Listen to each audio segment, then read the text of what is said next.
Hello everybody, and welcome back to the Sweat Chronicles. As always, you know, the love Jesus has shown me is the reason why I want to be a change I want to see in the world, and the reason why I'm uploading these videos. But I realize that my whole goal should not be trying to get you to believe in my Savior or to believe that I can save you, but instead be the positivity on social media to give you something good to save you. So, this is a sweat chronicles. Man, I don't really like I'm sweating that much, but I was definitely pouring down. But I'm down here, good old El Paso, Texas. Beautiful scenery. But I was running, and at first I was gonna name this video it was gonna be follow, lead, succeed, right? But as I was running, I felt something that I heard everybody talking about, you know, and it was something with like my chest. So that made me want to change the video up to, you know, breathe, lead, breathe, succeed. and let me just be clear. So thing is, it's not even really about running, but when I was running, like I heard everybody talking about the altitude down here, and don't give me the line telling you what it is, but apparently it's different from North Carolina. And so when I was running, when I first started off, I immediately felt like in my chest, like how I felt toward the end of a run, you know, your chest tighten up or whatever. And so just keep that in mind as I talk about breathing, you know, because, you know, at the end of the day, again, I'm always going to relate to you guys, and you know, I won't be too specific with my current situation because, you know, it's something I'm still dealing with, and I want to stay positive about it. But, you know, I realize that sometimes we get put in position and roles to where, you know, we realize that somebody, a job, a family member, relationships, whatever, needs us. But what really becomes challenging is being a leader in that leadership role, whatever it is, or sometimes just taking the lead. And you know, I got put on this mission, you know, involuntarily. And I found myself in a leadership role, and I also felt like, hey, they need me, they pulled me, you know. And it's interesting how it's same like in relationships, you know, same thing with like, you know, on your job or whatever, you know, there's times where it's like, okay, they paying me, so they must need me, you know what I mean? Now, you can always, of course, be replaced. So I'm not saying never feel replaceable, right? But I'm just saying, like, it's good to feel needed, right? And so, but the question is, what happens when you feel like there's so many things in life that's holding you back from being the leader you want to be, you know, or getting past certain obstacles. And I felt myself dealing with that. You know, I felt myself dealing with depression.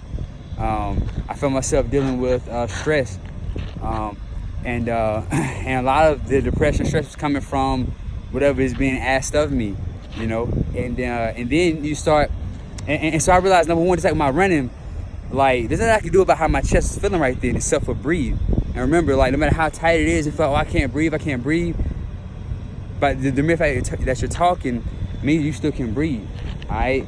I remember when we went through basic training, and a couple other times I went through the gas chamber in my military career. I remember people in there, and we'd be telling the drill sergeants or whoever was over that gas chamber, oh, I can't breathe. They said, if you're talking, you can breathe. You know, focus, you know. And I realized, I'm like, you know, let me just focus right now. Let me just calm down. When I say breathe, like, yeah, it may be hard. Like, your way of breathing might just be having the energy to continue with whatever, you know, was showing up, having the energy to deal with people, having the wherewithal to just say, I know this day will pass. So breathe, all right? Now, the other part that I found myself dealing with is, okay, you realize I'm needed. I sought the lead. But then something happens or something doesn't happen, and then you don't feel wanted. And I started to realize, like, man, it's one thing to feel needed, but when you don't feel wanted, you know, and people's actions or reactions show you that, or maybe you're moved around in different areas, then that makes it even hard to get to the next level, which is succeeding, you know. And so what do you do then?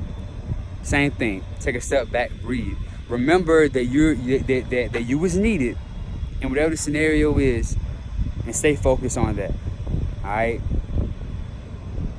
Then comes the succeeding part, all right?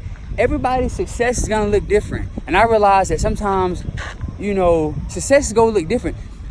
For me, because maybe I'm in the military, but I'm still doing the job, and the success I'm talking about is not even like whatever my job is. I'm talking about mentally.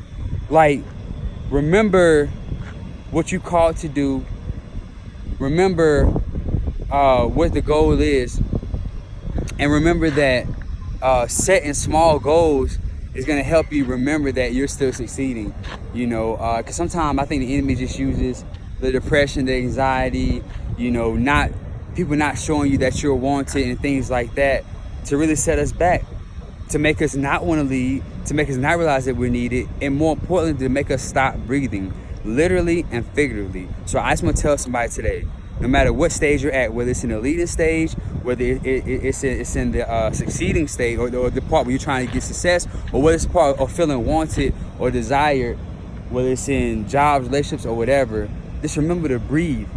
Breathe, breathe, breathe. Take that step back, breathe, take time off, breathe. Only you can figure out what that means for you. I know what it means for me, and I hope I've encouraged somebody today. Be blessed, be an example, be encouraged. Again, I'm trying to be the change I want to see in the world. Thank you for your time. Seize the day.